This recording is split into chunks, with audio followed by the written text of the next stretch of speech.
Hello and welcome back to another review. I have an Android box in for testing today. This is the M9C Pro and this is from a company called Bqeel, and they've sent this to me to review and test. I've put some spec up there on the screen for you and all the items are laid out here. We're just moving closer to have a look at the power adapter firstly. This is the standard UK 3-pin plug, and onto the HDMI cable, a bit thicker than most of the cables that I've seen, so it seems to be decent quality.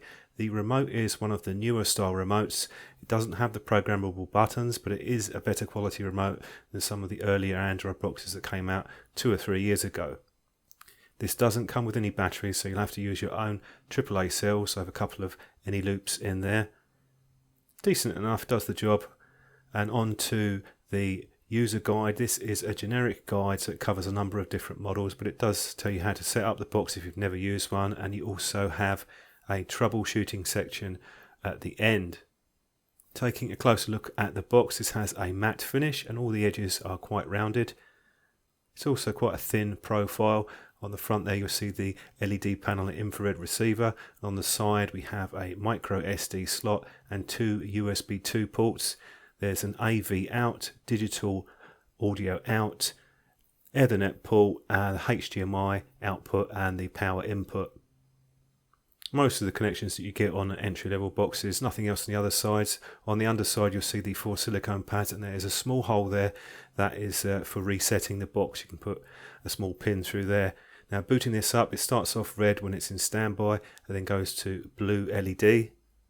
And I've dimmed the lights down so you can see what that looks like in dark light. It's fairly well diffused. I don't find it too annoying compared to some of the other boxes. Now when you boot up the box, you'll be taken through a setup procedure for the first time. So you go through the language, then it will adjust the display if you want to. I didn't have to on mine. And then there's the network connection, so you can select those as you want. And it also gives you the layout of the remote controller. It makes it a bit easier. Not all the boxes do that. And then booting up the box, we go into the standard media box presentation. This is pretty common on most of the Android boxes that I've looked at, and you can customize the different categories. You can go through the apps that you have installed and select the shortcuts for those. I tend to do that particularly for some of the recommended and music ones. You can segment the apps of how you wish, and also the bottom, that's probably the most important one, the shortcuts there. Go through and pick the ones that you want.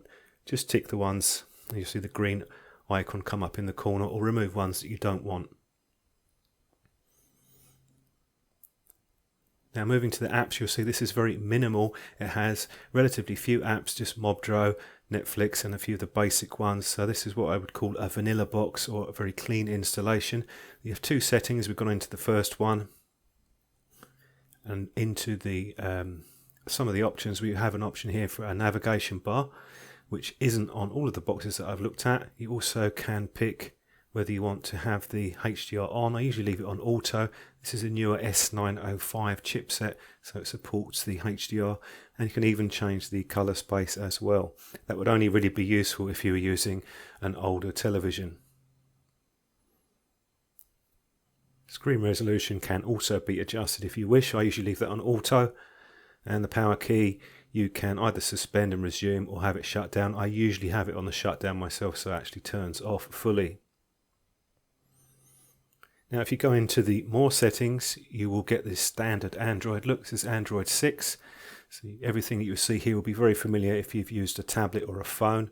So you have memory management tools. You can input any of the settings from this. It's just that they put the front end on there to perhaps make it a bit easier for some people to work through.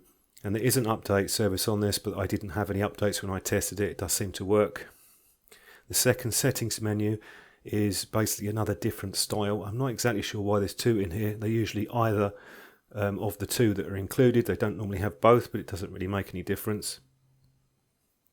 Now you might find, because of the lack of apps, if you don't want to register for the Play Store, you can go and install something like Aptoid, which I use quite frequently.